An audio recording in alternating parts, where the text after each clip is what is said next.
Vamos continuar então. Nós estamos hoje numa série, continuando uma série. Será que a gente termina a série até o final do ano? Não sei, viu? Não sei. Ele habitou entre nós, as boas novas na perspectiva de João. Nós estamos expondo o Evangelho de João, capítulo a capítulo, verso a verso, para que tudo que João tinha a dizer a respeito do Deus que habitou entre nós como um homem, tendo sido feito um homem, possa ser exposto para nós, que nós possamos compreender tudo aquilo que ele quis que nós compreendamos. Eu li várias vezes aqui com vocês o versículo onde João fala, né, que se ele fosse escrever todas as coisas a respeito de Jesus e todas as coisas que ele fez e todos os milagres que ele operou, não haveriam livros no mundo que coubessem todas as coisas. Porém, ele escolheu essas coisas para que nós crêssemos que ele é o Cristo, o Filho de Deus. E crendo, tenhamos vida em seu nome. Então o foco do Evangelho de João é que ao descobrir, ele foi escrito para nós. Foi escrito já quando quase todas as demais testemunhas visuais tinham morrido. João continuou a escrever seu Evangelho. E ele escreveu para nós, para que nós, os que não tivemos a honra de ser testemunhas visuais, tenhamos a honra que Jesus falou com Tomé, a honra de sermos os que não viram e creram. Bem-aventurados são os que não viram e creram. Também é João que registra isso. E João nos deixa então esse relato para quê? Para que nós crêssemos que Jesus é Deus, Filho de Deus e Deus um com Ele. Por isso seu Evangelho é o Evangelho que mais fala a respeito disso. E para que crendo nós pudéssemos obter, nós pudéssemos viver essa vida que Ele traz. Para que crendo tenhamos vida no nome dEle. Para que crendo nós pudéssemos desfrutar da vida que Ele oferece. Então João organiza o seu Evangelho em sinais. Sinais que não são um fim em si mesmo. Amém, gente? Jesus não curava para curar. A cura não era um fim em si mesmo. Jesus curou, Jesus transformou água em vinho, Jesus multiplicou pães para apontar para uma realidade mais profunda. E qual que é a realidade mais profunda? Uma nova criação estava começando. Uma nova forma de se relacionar com Deus a partir de Cristo. A possibilidade de beber uma água que eu nunca mais terei sede e comer um pão que eu nunca mais terei fome. Satisfação completa no Pai. Uma nova forma de vida oferecida. E nós passamos por todos esses sinais aqui, já estamos no capítulo 18. Na verdade, nós já estamos na cena que antecede a paixão de Cristo. A próxima exposição já vai ser a paixão do Mestre. Mas é bom relembrar essas coisas, né? Estamos até aqui, você que nos visita, se quiser acompanhar a série no YouTube, está quase tudo, a gente está um pouquinho atrasado ali com os áudios no YouTube, mas está quase tudo lá, então é bom acompanhar, né? Ponto a ponto, realmente tem sido uma experiência incrível, a gente está aqui vendo passo a passo de Jesus sob os olhos de João. E na última semana, na verdade nas últimas semanas, né, depois da ressurreição de Lázaro, Jesus entrou triunfalmente em Jerusalém, recebido pelo povo, e nós passamos pela última semana de Jesus, que culminou na noite da Santa Ceia, o dia em que ele partiu o pão com os discípulos, o dia em que ele lavou os pés dos discípulos, e ele iniciou então, depois da ceia e o lava-pés, o seu mais longo discurso, um discurso que vai do capítulo 14, 15, 16 e termina no 17, com a oração que nós conhecemos como oração sacerdotal de Jesus. Então, Jesus dá um discurso de despedida, ele compartilha uma última vez antes da sua morte na cruz, a palavra com os discípulos, ele fala claramente a respeito das coisas que iriam acontecer ali. Está gravando já, gente? Amém. Ele fala claramente a respeito das coisas que aconteceriam, ele fala claramente que ele morreria, ele fala claramente sobre todas essas coisas, que ele os deixaria, que eles ficariam tristes. Ele compara isso com as dores de parto de uma mulher que está prestes a ganhar um filho, mas que essa tristeza se transformaria em alegria, que assim como o bebê nasce transformando a dor do parto em algo alegre, através do sacrifício de Cristo, uma nova criação começaria e a tristeza se transformaria em alegria. E isso é esse discurso no capítulo 17, com uma oração. Nós conhecemos como oração sacerdotal de Jesus. Por que sacerdotal?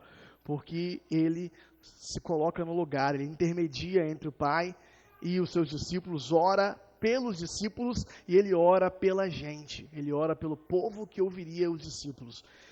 Isso foi tudo ministrado até a semana passada, isso foi só uma rápida revisão, para a gente saber onde a gente está aqui. E nós chegamos então em João 18. Acabou a oração, ele está orando no jardim. João não relata aquilo que os demais evangelhos relatam, do sofrimento, do suar sangue, da aflição. João já relatou a aflição de Cristo em outras ocasiões aqui.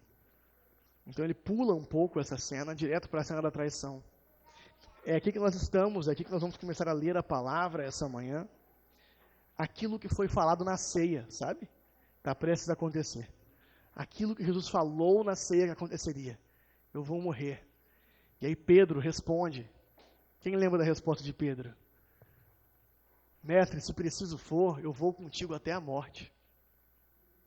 Eu vou até a prisão e até a morte.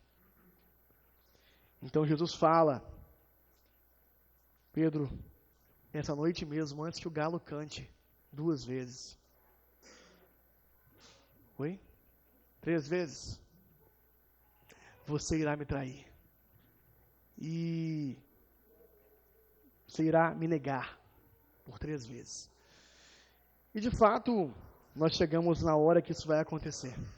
A hora de tudo aquilo que ele falou na ceia, ele falou que seria traído, isso vai acontecer. Ele falou que Pedro negaria, isso vai acontecer. Estamos chegando na paixão de Cristo. Vão ser cenas de dor, as cenas que nós vamos ler agora, mas ao mesmo tempo, cenas da vitória do bem sobre o mal. E ser cristão é isso, né? Como o Marco Teles fala naquele álbum dele, Amado Timóteo, a realidade do Evangelho faz a gente olhar as coisas de uma forma diferente. Então, sob a realidade da Boa Nova, nós conseguimos olhar para essas cenas de dor. E isso é agridoce para a gente, porque o nosso mestre está sofrendo, mas nós também estamos vendo as cenas da vitória do bem sobre o mal. E como ela se transcorreu naquela noite. Na noite que culminaria na manhã do outro dia, na crucificação. Vamos ler a palavra. Abre em João 18, a partir do verso 1. Eu vou ler na NAA hoje.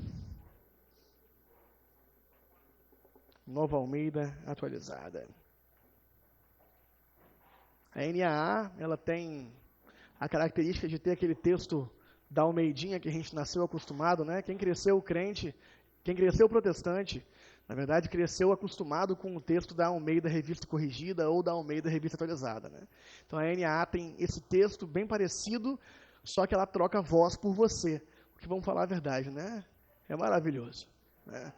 É maravilhoso. Ninguém sabe conjugar a voz mais, né? Não é como se Jesus tivesse falado voz, gente. Conjugação lá no hebraico, no aramaico, no grego, era outra coisa, né? Ele não estava falando voz, não tem problema, tá? Mudar de voz para você. É uma tradução tão boa, até melhor. Amém? Então, NAA é maravilhosa. Vamos lá. Todo mundo abriu? Quem abriu, diga amém. Ah, que bom. Depois de dizer isso, então ele termina a sua oração.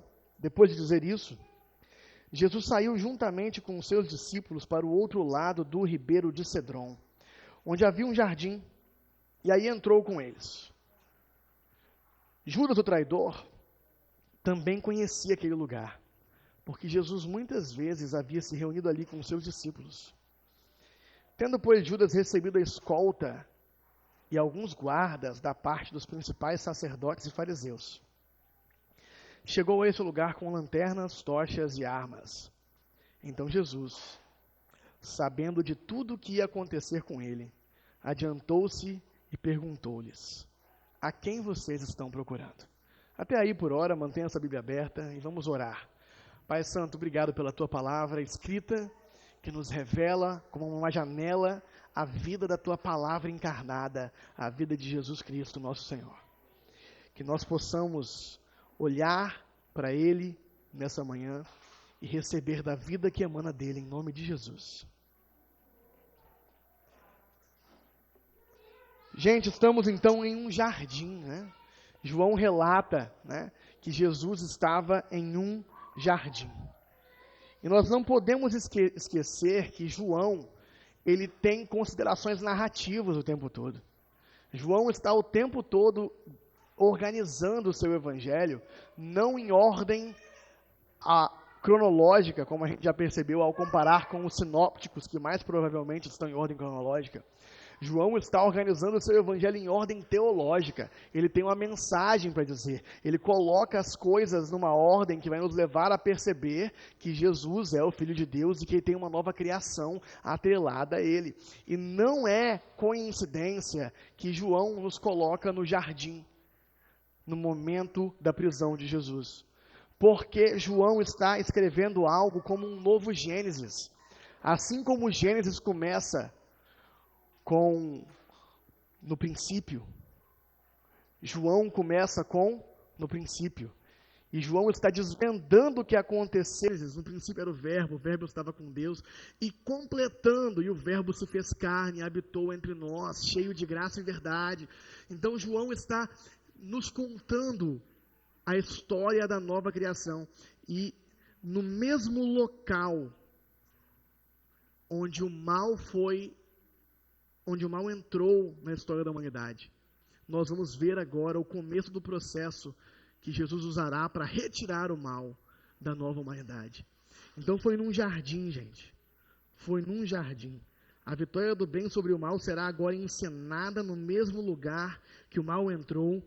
Agora tudo ao contrário. Percebam a semelhança. Adão no Éden pecou. E ao pecar, o que Adão faz no jardim? Ele se esconde. E a palavra então relata que Deus vai ao jardim. Por que Deus vai ao jardim em Gênesis 3? Porque ele sempre o fazia. Porque aquele era o lugar onde ele costumava se encontrar com Adão. Então Deus vai ao jardim, ao lugar onde ele costumava se encontrar com Adão. Ele procura por Adão e Adão está escondido. Adão está escondido. Ele está se omitindo. Ele está fugindo, porque Adão era culpado. Então ele está oculto. E é um Deus santo e inocente procurando um homem culpado. O que nós temos no jardim do Getsêmani? Nós temos homens culpados, armados com tochas e lanças, à procura de Deus no jardim. À procura de um homem inocente, que era o próprio Deus, para manchá-lo com sangue. E esse homem inocente, sendo procurado nesse jardim, ele não se esconde. Ele vai à frente. E Judas leva eles para o lugar aonde eles costumavam se encontrar. Então aquele jardim era um lugar onde Jesus costumava se encontrar com seus discípulos, bem como o jardim do Éden era um lugar onde Deus costumava se encontrar com Adão. E agora Judas leva homens armados para o lugar aonde eles costumavam se encontrar com o novo Adão, para procurá-lo. E ele não se omite, ele não se esconde. Pelo contrário, ele toma a frente. Ele faz o contrário de Adão, porque ele é o novo Adão. Ele é o Adão que não falhou, que não pecou, que vai gerar uma humanidade perfeita. E ele vai à frente. Sendo inocente, ele assume a nossa culpa. Ele assume a punição que está proposta. Jesus está iniciando a vitória sobre o mal, da mesma forma que ele entrou. E ele está pronto. ele já está pronto. Ele adianta-se para encontrar com o antigo Adão. As palavras de N.T. Wright, que eu achei muito poéticas e trouxe para recitar para vocês. O novo Adão adianta-se para encontrar com o antigo Adão. A palavra que está em Deus e é Deus avança para saudar o mundo. A luz do mundo permanece diante daqueles que em suas trevas vieram com tochas e lanternas. A luz brilha nas trevas e as trevas não a extinguirão. Vocês percebem a beleza do que está acontecendo? Então Jesus continua, e aqui a gente vai ler e comentar, então mantenha sua Bíblia aberta. No versículo 5, Jesus tinha perguntado no versículo 4, a quem vocês estão procurando? É Ele que vai à frente, é Ele que se voluntaria, a quem vocês estão procurando? E eles responderam, a Jesus o Nazareno. Então Jesus lhe disse, sou eu. Ou em algumas traduções que eu acho muito mais divertidas. Eu sou. Eu sou. Ora, Judas, o traidor, também estava com eles, e quando Jesus lhes disse, eu sou, recuaram e caíram por terra. Gente, essa cena é incrível. Jesus fala, eu sou. Eu imagino imediatamente. Igual aqueles vídeos do Benny Hinn que a gente vê por aí, que ele faz assim, a galera cai. Só que aqui foi de verdade. Eu sou. E uau! Nós não sabemos exatamente se foi algo miraculoso ou se foi o susto daqueles homens no escuro frente a alguém que não teve a menor vergonha de falar, sou eu. Então eles tropeçaram um no outro e caíram frente à certeza, frente à confiança do próprio Cristo. Então esses homens encontraram naquele jardim o eu sou. E Jesus já está brincando com essa palavra eu sou algumas vezes. Vocês lembram que confrontado pelos fariseus a respeito da sua idade. Como você pode falar isso? Você não é nem tão velho. Como você pode falar do pai Abraão? E Jesus responde, a verdade é que antes de Abraão existir, eu sou. Então Jesus mais uma vez aqui lança um eu sou. Mostrando quem ele é, mostrando que ele é Deus sendo procurado por homens no jardim. Um homem vulnerável, vislumbrado por aqueles homens na luz de uma tocha. É aquele que por toda a eternidade se equipara com o Pai. Como nós cantamos aqui, a imagem do Deus invisível, o primogênito da criação, aquele que o Pai queria que tivesse supremacia, é ele ali no jardim. É Ele respondendo àqueles homens. Ele é o pão da vida, Ele é a luz do mundo, Ele é a ressurreição e a vida, o caminho, a verdade. E aquele grupo cai por terra. Versículo 7, Jesus então de novo pergunta, a quem vocês estão procurando? E eles responderam, a Jesus o Nazareno. Então Jesus disse, eu já lhes falei que sou eu. Se é a mim que vocês estão procurando, deixe que estes vão embora. Ele disse isso para se cumprir a palavra que tinha dito anteriormente. Não perdi nenhum dos que me deste. E mais uma vez aqui o eu sou no meio do jardim tem o comportamento oposto ao comportamento de Adão. Porque Adão procurado por Deus, Adão, o que aconteceu que você está escondido? Quem que te fez pecar? Foi a mulher que tu me deste. Agora a postura de Jesus inocente, no meio dos seus discípulos, que não eram inocentes, assim como nós, se é comigo que vocês querem algo, deixa eles irem embora. Sabe uma coisa incrível disso? Os soldados obedeceram.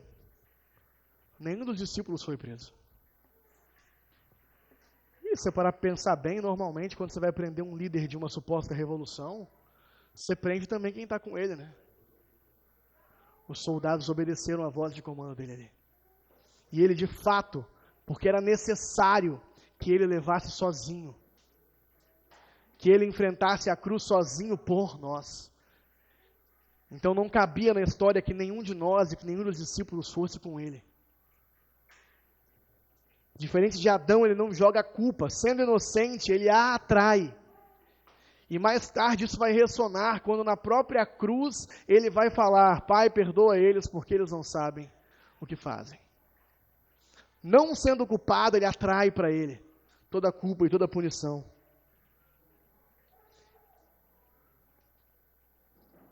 Então Simão Pedro, versículo 10, puxou da espada que trazia e feriu o servo do sumo sacerdote, cortando-lhe a orelha direita.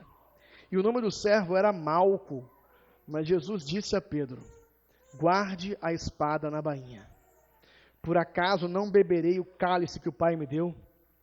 Então, gente, Pedro parte para a violência. Pedro parte para o derramamento de sangue, que era justamente aquilo que Jesus estava tentando resolver de uma vez por todas com o seu sangue. A principal marca da queda no capítulo seguinte é o primeiro assassinato, é o primeiro derramamento de sangue. E Pedro suja aquele momento, derramando sangue e iniciando um processo de violência que é normal de nós, seres humanos. Em outros evangelhos, aqui, Jesus simplesmente manda que Pedro guarde a espada. Em outros evangelhos, nós temos relatado que Jesus curou também a orelha daquele homem. E, em outro evangelho, temos relatado que Jesus fala com Pedro: guarde a espada, pois aqueles que vivem pela espada irão morrer pela espada. Mostrando que ele não está propondo uma revolução armada. Pedro ainda não entendeu. Jesus não veio destronar o império de Roma. Jesus veio destronar o que está por trás do império de Roma. Jesus veio destronar o império do mal sobre o coração dos homens, o egoísmo, a violência, o derramamento de sangue. E para isso é justamente importante que ele se entregue. É importante que ele beba o cálice que o Pai o deu. Em outros evangelhos, nós temos a oração de Jesus alguns minutos antes, gente. Alguns minutos antes, quando Jesus chora sangue no Getsemane, o que ele ora para o Pai? Pai, se possível, afasta de mim esse cálice. Ele estava aflito, ele sabia, ele era humano, ele sabia que estava à frente dele. Mas aqui em João nós temos relatado um Jesus que a oração já tinha terminado. Ele terminou a oração, mas faça a sua vontade. E aqui em João nós temos um Jesus já em paz com a vontade do Pai. É necessário que eu beba o cálice que o Pai me deu. E ele beberá esse cálice. É necessário que eu faça aquilo que eu preciso fazer. Que o meu sangue seja derramado. Que eu seja entregado como oferta por vocês. Que eu experimente do cálice do sofrimento que está preparado no lugar de vocês. E nas cenas que vão transcorrer, a paixão de Cristo começa. E ele começa então a beber desse cálice. E Jesus permanece no comando, ordenando os soldados, ordenando a Pedro. E assim a escolta, no versículo 12, assim a escolta, o comandante e os guardas dos judeus prenderam Jesus, o Deus do universo, gente, o Verbo encarnado, e o amarraram. Então o levaram primeiramente a Anás, sogro de Caifás, sumo sacerdote naquele ano. Ora, Caifás era quem havia declarado aos judeus ser conveniente morrer um homem pelo povo. Quem lembra disso, gente? A gente falou sobre isso alguns domingos atrás. O discurso de Caifás para o Sinédrio. Quando todos os principais dos judeus estão reunidos e falam: ó, Jesus é um problema. Ele ressuscitou a Lázaro. Agora provavelmente vai começar uma revolução. E Caifás levanta e fala: gente, não sejam tolos. É melhor que a gente deixe ele morrer nas mãos dos romanos do que todos nós. É melhor que nós matemos ele, é melhor que ele morra pelo povo, do que uma revolução comece e o povo e os romanos nos matem todos. Então Caifás tinha, sem querer, profetizado. João faz um comentário quando Caifás fala isso, alguns capítulos atrás. João faz um comentário. Caifás era o sumo sacerdote naquele ano. E ele predisse que Jesus morreria no lugar do povo. Da forma errada, né? Ele achou que Jesus começaria uma revolta armada e os romanos matariam todo mundo. Portanto, se matasse Jesus primeiro, evitaria isso. É isso que ele diz para os fariseus e para os saduceus no Sinédrio, né, no grande tribunal judeu.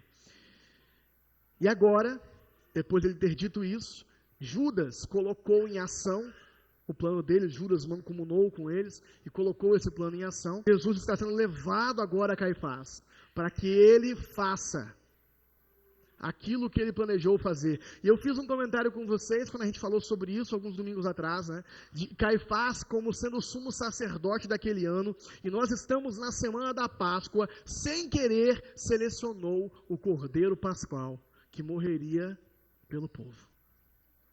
O próprio Cristo. E agora, isso está para acontecer. Só que Jesus tinha acabado de fazer a sua oração como sumo sacerdote, verdadeiro sumo sacerdote de Israel. Lembra? A oração de João 17 é conhecida como oração sacerdotal de Jesus. E agora, o verdadeiro sumo sacerdote será levado ao sumo sacerdote falso e será oferecido como oferta nessa Páscoa.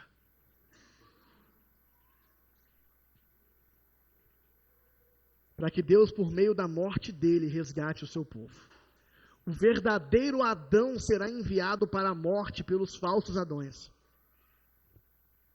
Para que o jardim seja restaurado. E para que, em vez de derramamento de sangue, haja cura e perdão. A partir da morte do sangue dele, do sangue inocente. Vamos refletir um pouco sobre a beleza disso, gente.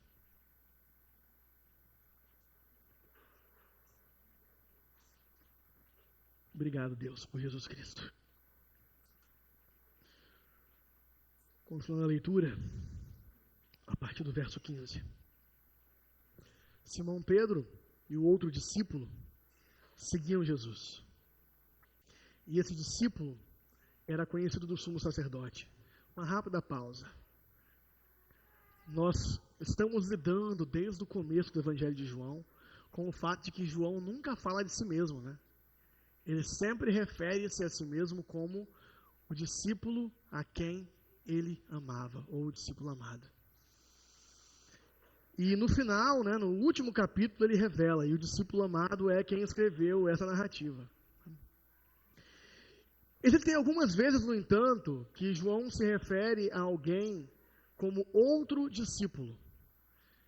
Nessas vezes, como agora, né, Simão Pedro e o outro discípulos, a tradição entende, e nós ficamos com essa interpretação também, que bem provavelmente também era João. Então, assim como ele esconde o seu nome por trás da alcunha, o discípulo amado, ele também tem escondido sua identidade atrás da alcunha, o outro discípulo. Por que isso faz sentido? Porque só Pedro e o outro discípulo seguem Jesus, porque está dentro da narrativa de João, e porque depois, daqui a pouco, daqui a alguns capítulos, a gente vai ver João aos pés da cruz de Jesus. E dá a entender que nenhum outro discípulo seguiu, além de Pedro e João. Portanto, esse outro discípulo, mais provavelmente, é João. Tem só um desafio para essa interpretação. Esse discípulo era conhecido do sumo sacerdote. Então, como é que João, né, era conhecido do sumo sacerdote? Né? Então, é um mistério aqui, tem alguma chance desse outro discípulo que não seja João, mas há um certo consenso, há uma maioria entre os estudiosos de que provavelmente é João e de que pode ser uma conexão não direta com o sumo sacerdote, mas através das famílias. Né? A palavra relata em Marcos que o pai de João tinha empregados que pescavam para ele, talvez fosse de uma família um pouquinho mais rica, apesar de ser da Galileia, que tinha alguma conexão. Enfim, o fato é que o outro discípulo era conhecido do sumo sacerdote e ele provavelmente era João. E por isso ele conseguiu entrar no pátio da casa deste com Jesus. Então ele não só era conhecido, mas ele conseguiu usar essa conexão para entrar no pátio da casa do sumo sacerdote. Gente, só para o bem da gente estar bem posicionado, Vamos ler de novo aqui o versículo anterior. Ó, levaram primariamente a Anás, sogro de Caifás. Então ele está indo para a casa de Anás. Tá? Agora, vocês vão perceber uma confusão no texto, porque o texto chama tanto Anás quanto Caifás de sumo sacerdote. Então, ele acabou de falar que Anás é o sogro do sumo sacerdote, ele está levando João, aí ele fala que João entrou na casa do sumo sacerdote, esse sumo sacerdote vai entrevistar Jesus, e no final vai falar que ele vai mandar Jesus para Caifás. Logo, o sumo sacerdote que entrevistou Jesus não era Caifás, era Anás. Qual que é a explicação disso? Tá? O sumo sacerdote era um cargo vitalício, e os romanos forçavam que trocasse. Então, entende-se que, na verdade, o povo tratava tanto Anás, que tinha sido sumo sacerdote até o ano anterior, quanto Caifás, como sumos sacerdotes. Porque, na verdade, não fosse a intervenção romana, Anás seria sumo sacerdote até a sua morte. E era tão político esse negócio que, na verdade, temos registros, tá? Anás é uma pessoa histórica, Caifás são pessoas históricas, e nos registros históricos que nós temos, além dos evangelhos, que também são registros históricos, né, nós temos outros registros históricos que mostram que durante aquele primeiro século, basicamente, para ser sumo sacerdote, você tinha que ser parente de Anás. Todos os genros de Anás e filhos de Anás foram sumos sacerdotes no meio disso aí tudo. Então, Anás ele é uma pessoa de poder aqui, e também era tido como sumo sacerdote pelos judeus. E João, de alguma forma, consegue entrar na casa dele. Então, vamos continuar a leitura aqui a partir do 15. Né? Simão Pedro e outro discípulo, provavelmente João, seguiam Jesus. Esse discípulo era conhecido do sumo sacerdote, e por isso conseguiu entrar no pátio da casa deste com Jesus. Ele foi atrás. Ele foi para ver o interrogatório. Isso aqui foi público.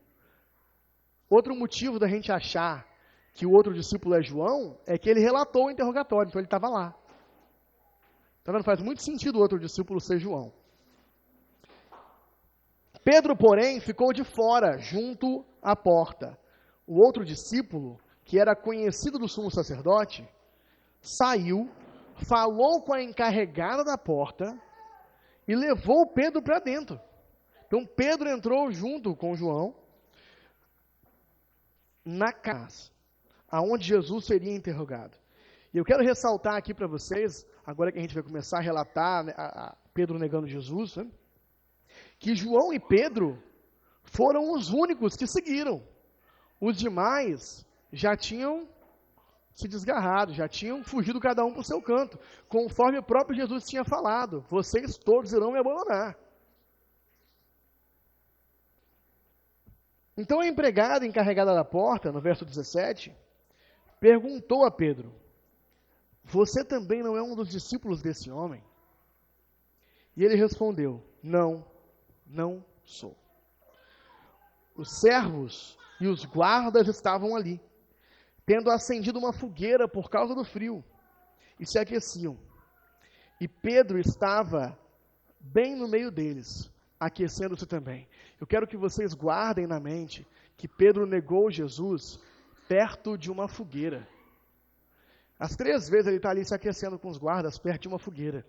E que Jesus vai ter aquela conversa com ele, onde eles vão resolver as coisas, você me ama, no fim do capítulo, também perto de uma fogueira. João fica relacionando todas as coisas. E, de fato, é possível de imaginar que o cheiro da fogueira, né, tenha imediatamente lembrado Pedro das vezes que ele traiu Jesus nessa próxima conversa. Porque ficou marcado aqui. Foi perto da fogueira que isso aconteceu. Então Pedro nega Jesus, e a gente não sabe, mas possivelmente João não, porque a encarregada pergunta: você também é discípulo desse homem? E aí a resposta de Pedro é que não. Vamos falar um pouco mais das motivações de Pedro daqui a pouco, tá bom? Versículo 19. Então o sumo sacerdote interrogou Jesus a respeito dos seus discípulos e da sua doutrina. Jesus lhe respondeu: eu tenho falado francamente ao mundo. Eu sempre ensinei, tanto nas sinagogas quanto no templo, aonde todos os judeus se reúnem, e eu não disse nada em segredo. Por que o Senhor está perguntando para mim? Pergunte aos que ouviram o que eu lhes falei. Eles sabem muito bem o que eu disse. Quando Jesus disse isso, um dos guardas que estavam ali deu-lhe uma bofetada, dizendo: é assim que você fala com o sumo sacerdote. Jesus lhe respondeu: se falei mal, dê testemunho do mal. Mas se falei bem, por que você está me batendo? Então Anás, que era quem estava falando com ele até então, o enviou amarrado à presença de Caifás, o sumo sacerdote. Então, gente, Deus é esbofeteado na cara por nós. O verbo que se fez carne foi rejeitado. Esse texto, né, nos coloca de fato para entender a profundidade com a qual ele foi rejeitado. Quando João fala no começo do capítulo, aí o verbo se fez carne, habitou entre nós, mas ele veio para os seus e os seus o rejeitaram. Acho que a paixão vai começar a ficar cada vez mais pesada daqui em diante, né? O sofrimento de... Porém, essa primeira esbofeteada é marcante. O próprio Deus sendo esbofeteado, o verdadeiro sumo sacerdote sendo esbofeteado, porque falou normal, ele nem foi desrespeitoso, com o sumo sacerdote daquele tempo, o falso, pretenso sumo sacerdote. Bom, enquanto Jesus estava lá, dizendo a verdade e sendo esbofeteado, Pedro estava do lado de fora, negando Jesus. Simão Pedro estava em pé, aquecendo-se. Então lhe perguntaram: você também não é um dos discípulos dele? Ele negou e disse: não, não sou. E aí um dos servos do sumo sacerdote, parente daquele quem Pedro tinha decepado a orelha, perguntou: não é verdade que eu vi você no jardim com ele? E de novo Pedro negou. E no mesmo instante, o galo cantou. João até pula aqui. João não relata o que os outros evangelistas relatam. De que Pedro, nesse momento, quando ele ouve o galo cantar, ele se lembra do que Jesus falou. E ele chora copiosamente. Ele chora profundamente. Ao perceber a sua insuficiência. E o evangelho de Lucas, em específico, vai falar que nesse momento, Jesus está passando, amarrado, sendo levado para Caifás, e ele troca um olhar com Pedro. Gente, que cena, Jesus está dizendo a verdade, enquanto Pedro conta mentiras aos servos. Jesus fala abertamente, enquanto Pedro faz o que pode para se esconder. Mas, gente, eu preciso falar algo aqui, porque Pedro é o nosso representante nessa história, tá? Pedro, pelo menos, estava lá. Hã? É.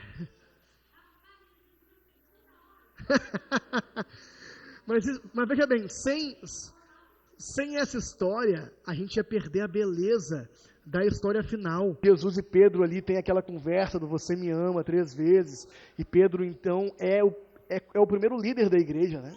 Ele era o mais velho deles. E na verdade, Thaís, o que eu ia falar aqui é que Pedro estava lá. Ele já fez mais que os outros que já tinham corrido. E ele estava lá por lealdade. Ele estava lá porque ele de fato estava tentando viver aquilo que ele falou, de que ele iria com Jesus até a prisão. Só que Jesus falou que não era para prender ninguém. Então Pedro estava confuso. Ele estava confuso porque ele não entendia o que estava acontecendo. Porque Pedro nunca entendeu metade do que Jesus falava. E a metade que ele não entendia era justamente essa. A de por que ele tinha que morrer. Por que ele tinha que passar por isso. E essa metade é que estava destruindo o coração de Pedro. Gente, Pedro tinha sido eleito a pedra, né? Algo como líder deles. Ele era o mais velho dos discípulos. Ele era o único imposto do templo quando precisou pagar. Ele era o único que não era um adolescente. Então faz até sentido também essa posição de liderança dele. E ele estava lá por lealdade, mas ele não sabia o que estava acontecendo. E o risco ali, no meio dos servos do sumo sacerdote, sendo perguntado por alguém que era parente do cara que ele decepou a orelha. O risco ali é que Pedro fosse preso também. Certamente o que passava no seu coração é: se eu falo a verdade aqui agora, vão sacar que fui eu que cortei a orelha do cara lá. Os parentes dele estão aqui e vão me matar. E Jesus não queria que ele o matasse. Então Pedro fez, gente, o que a sua humanidade o permitiu fazer ali. E isso revela aquilo que de fato o texto quer nos revelar. A sua insuficiência. Que Jesus, quando falou com Pedro que ele o negaria, não era por maldade, não era por ressentimento. Não era porque Jesus estava ressentido que Pedro iria negar. Jesus estava avisando: Pedro, você não é tão suficiente quanto você acha que é. Você não é tão forte quanto você acha que é. Você também precisa que eu morra por você. Não é você que vai comigo até a morte, é eu que vou morrer com você. Então, quando Pedro percebe a sua insuficiência, a sua promessa não cumprida, ele chora. Mas talvez ele comece a entender que de fato as coisas têm que ser da forma que o mestre falou que elas têm que ser. E é esperado então que Pedro fale, porque não era para ele morrer com Cristo mesmo. É Jesus que está nesse momento vencendo o mal e o pecado que também afetam Pedro e que afetam cada um de nós. Então é necessário. Mister é uma expressão que eu tirei da Revista Corrigida. É necessário que Jesus faça isso sozinho. Que ele seja o que consegue falar abertamente. Que ele seja ali aquele que vai se entregar. Então, é Jesus que já começou a levar o tapa na cara que Pedro merecia. Que nós merecíamos. E Pedro está nos representando, porque nós não somos capazes e precisamos entender que Jesus está lidando com o problema do mal. Sozinho. É Ele que está vencendo o mal, para que nós possamos depois vencer a partir dele. Então, gente, o que nós podemos aprender? Por que esse texto está aqui para a gente? Além da gente perceber a beleza, estamos encerrando até aqui no texto hoje, mas para que nós possamos entender isso aqui. Há algo que a gente pode fazer para entrar um pouco na prática, porque é belo. Eu particularmente acho lindo, acho poético perceber a beleza do que está acontecendo. Jesus vencendo o mal no jardim, com a postura oposta de Adão, levando sobre ele a punição que era de Pedro, que era nossa, a insuficiência do homem sendo demonstrada em Pedro, em Judas. É bonito. Nós estamos vendo poeticamente Jesus vencendo o mal. O que a gente pode tirar disso, além dessa admiração e do louvor por Jesus? Nós podemos aprender com o seu exemplo. Ele não venceu o mal. Ele não venceu o mal para que nós pudéssemos continuar nos comportando como Adão no jardim. Pessoas que jogam a culpa nos outros. Pessoas que, assim como Caim, respondem para Deus: eu não sou o tutor do meu irmão. Pessoas que têm a si mesmas como o próprio Deus e vivem apenas em prol de si mesmas. Não, Jesus venceu o mal. Não foi para liberar um cristianismo para a gente, onde a gente simplesmente, porque acredita nele, agora a gente vai ser salvo e agora a gente vai ter vitórias nas nossas vidas. Jesus venceu o mal para que, assim como ele disse alguns capítulos atrás, nós possamos aprender com ele a forma de vencer. Tem de bom ânimo, eu venci o mundo. É possível para vocês. Vocês podem seguir no meu exemplo agora que eu já passei por isso. Então Jesus está vencendo o mal. Ele está se entregando à pior das aflições. Sem perder a tranquilidade, ele está submetendo à maior das humilhações. Ele vai ser cuspido, esbofeteado, amarrado. Cordas amarraram as mãos do nosso Senhor. E o aguardam açoites, uma coroa de espinhos, cravos que ultrapassaram as suas mãos e pernas, uma lança na barriga, vinagre dado ao invés de água. Mas não há nada. É importante perceber como que isso aqui é vencer o mal. Isso é coisa de crente. Olhar para isso aqui e falar, isso é o mal sendo vencido. Mas sabe por que que é? Porque não há nada que o império das trevas possa fazer. Não importa o quanto ele apanhe, não importa o quanto ele chore, não importa o quanto ele sofra, mais ele sofre na sua paixão, mais a sua luz brilha, mais nós vemos claramente o seu amor. Mais nós vemos claramente a maldade que nós perpetramos e que agora chegou a ele. E mais claramente nós vemos o seu amor, a sua inocência, a sua perfeição, e mais somos chamados a viver de acordo com o seu modelo, e não de acordo com o modelo dos seus açoitadores. A luz de Deus está brilhando no meio da paixão de Cristo, e Ele está nos mostrando como vencer o mal, ancorados nele, no seu exemplo, e não no de Pedro, que não consegue, porque sozinho nós não vamos conseguir, tem que ser conectado à videira, como falamos alguns capítulos atrás. Ele fez isso para que nós possamos agora, com a mente de Pedro, com a mente de João, perdão, com a mente de João e não com a mente de Pedro, vencer também. E qual que é a mente de João? É a noção de que nós somos aqueles que Ele amou. Nós somos aqueles que Ele amou. Estava meditando a respeito do comportamento de João na ceia, na verdade na escrita de João, quando ele fala, e aquele aqui a quem Ele amou estava do seu lado. Jesus não fazia acepção de pessoas, gente. Quando a gente ouve João falando que Ele era aquele que Jesus amou, não é porque Jesus tinha um amor maior por ele do que ele tinha para os demais discípulos. É porque João tinha uma percepção grande do amor dele, a ponto de que João se define, ele se identifica, ele coloca como base da sua identidade a frase, eu sou aquele a quem ele amou. E essa é a única forma que nós também poderemos caminhar nesse mesmo exemplo, é sabendo que tudo isso que Ele fez foi porque Ele nos amou.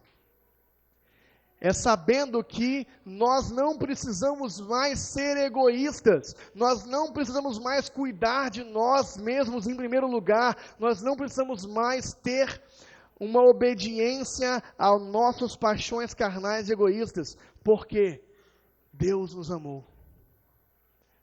Deus nos amou primeiro.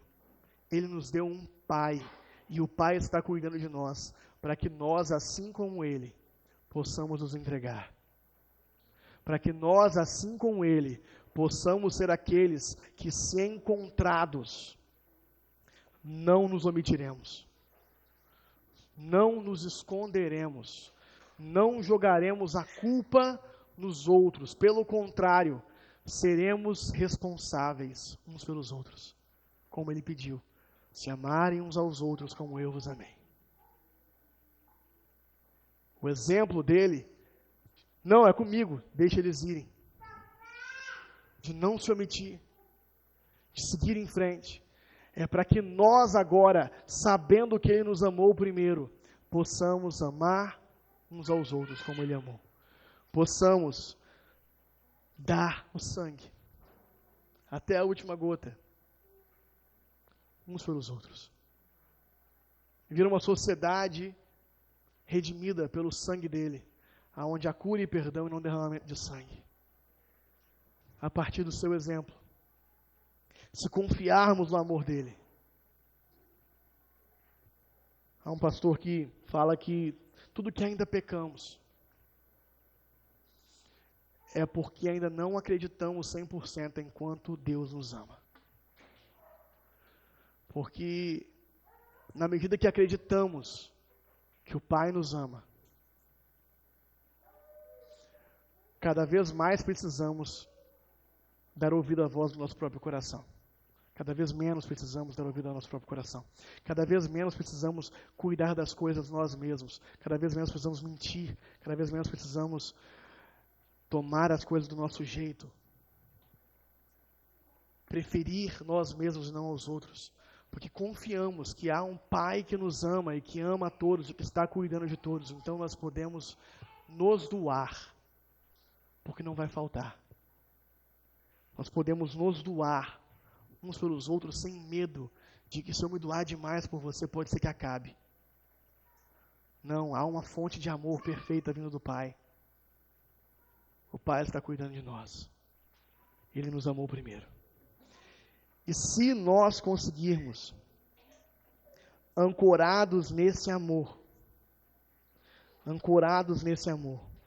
nesse sacrifício que nos purifica, que nos reconcilia com o Pai, agora, perdoados e reconciliados com o Pai, agora sim, nós podemos seguir o exemplo dele. Agora sim, nós podemos viver uma vida como a dele. Não é sobre o quanto nós podemos ganhar.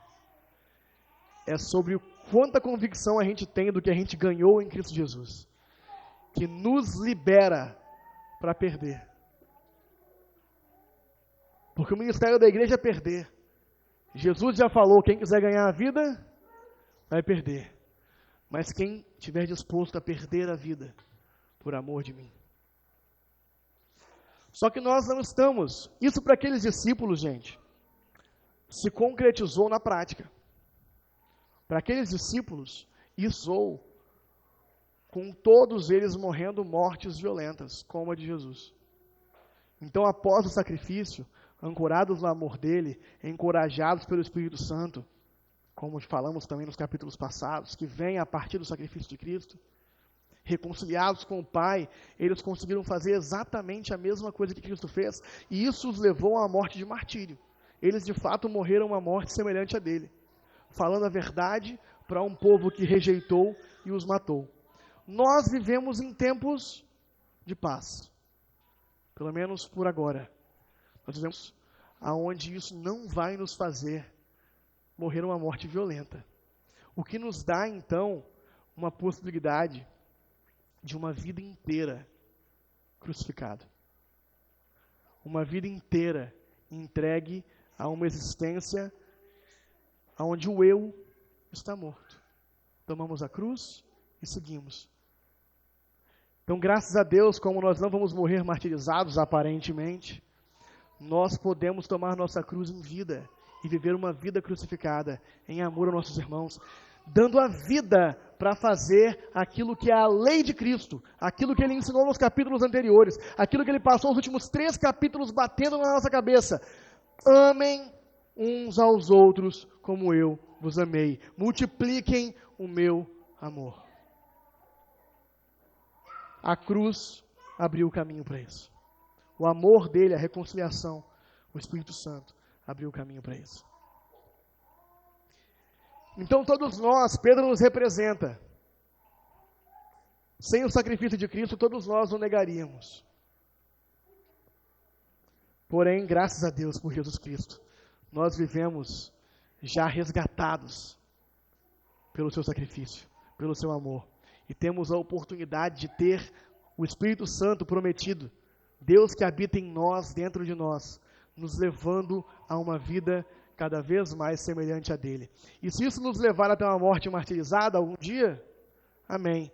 Mas enquanto isso, que vivamos como ele viveu. Vamos orar. Pai Santo, obrigado por Jesus Cristo. Obrigado porque ele de fato é o caminho, a verdade e a vida. Obrigado porque Sem Ele não conseguiríamos chegar até você, Pai. Obrigado porque sem Ele nós não saberíamos a forma de viver como a Tua. E obrigado por ter nos colocado através do sacrifício dEle uma relação profunda com o Senhor. Pai, pedimos que essa relação cresça cada vez mais, que o Espírito ganhe cada vez mais lugar em nós, para que possamos ter uma vida como a de Cristo Jesus, e para que cada vez mais, nos jardins da vida, nós nos pareçamos menos com Adão, e mais com Jesus, o seu Adão, o seu novo Adão, a nova humanidade. É o que pedimos em nome de Jesus. Amém. Amém, meus queridos. Que bom ouvir a palavra. Fica tranquilo. Os irmãos ali atrás estão ansiosos, achando que eu vou esquecer de falar o que eu tenho para falar. Fica... Eu bebi uma aguinha aqui.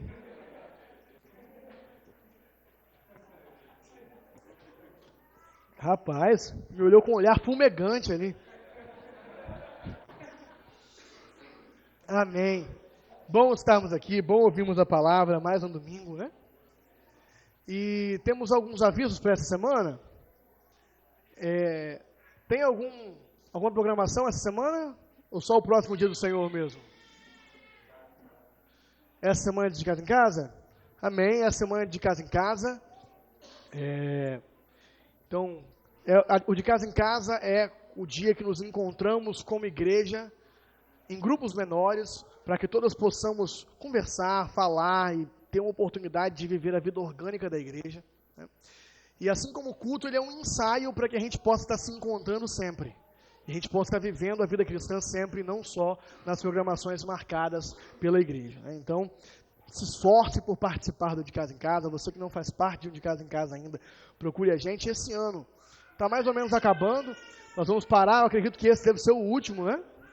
É o último De Casa em Casa do ano, então faça um esforço de estar presente. E nós voltamos de novo, acho que em fevereiro ou no finzinho de janeiro. Amém? Fique à vontade para ofertar. Nós não temos ainda um momento de oferta no meio da liturgia, mas temos aí o Pix, né?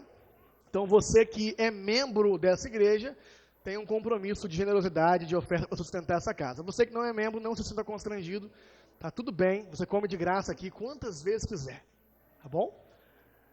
Gente, e para fechar, como somos uma grande família, nós temos aniversariantes essa semana, para nós orarmos por eles e nos alegrarmos com mais um ano da vida deles. Felipe... Oi? O que tem dia 8?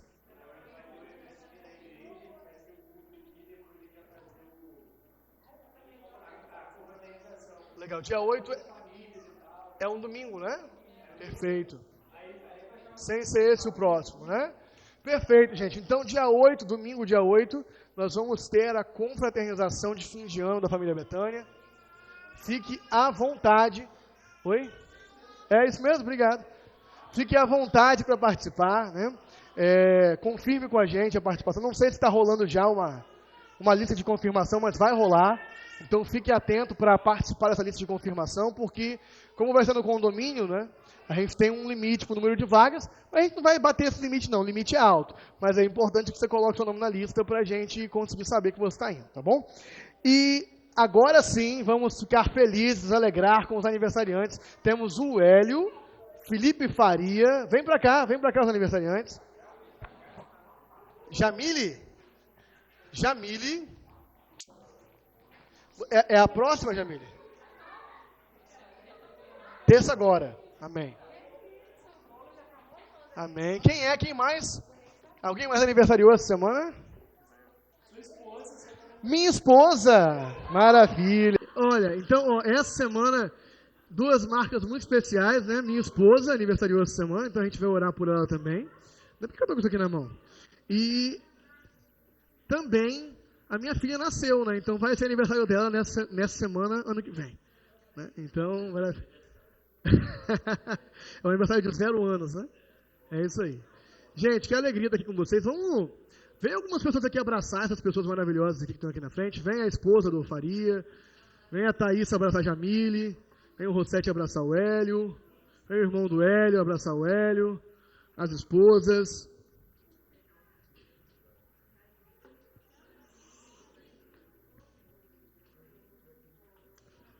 Maravilha, gente. O bom de ser família é que a gente comemora esses momentos juntos e é muito bom a gente lembrar disso aqui, né? E poder abraçar vocês com um carinho especial, porque mais um ano está se completando aí na vida de vocês. Gente, vamos orar aqui, levante sua mão para cá. Pai Santo, obrigado por esses irmãos. Nós, como igreja e como sua família que se reúne aqui, queremos dizer que o maior presente nós é que temos de tê-los como irmãos. Obrigado porque o Senhor deu eles a cada um de nós para cuidarmos como família. Obrigado, Pai. Obrigado pela vida do Hélio, que tem nos abençoado tanto, pela vida do Faria, pela vida da Jamile. Pai, cada um deles tem trago tanto para nós daquilo que só eles podem trazer de Cristo. E nós somos gratos ao Senhor pela vida deles.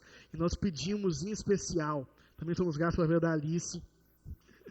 Pai, pedimos em especial que o Senhor converse com eles nessa semana de aniversário, fale mais profundamente aos seus corações, dê clareza a respeito dos seus planos e propósitos para o próximo ano e coragem para que eles encarem esse próximo ano com mais ousadia, com mais entrega e mais dispostos a obedecer tudo aquilo que o Espírito Santo tem falado com eles.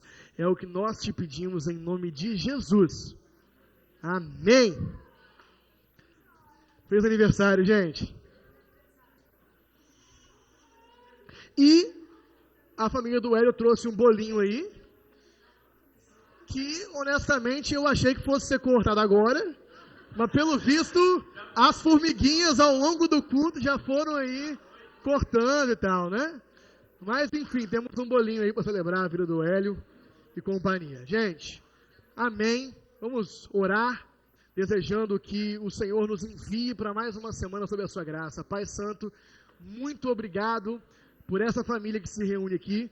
Pedimos que o Espírito Santo nos envie agora, não para uma semana de repouso, mas para uma semana de guerra contra o mal, em nome de Jesus. Amém.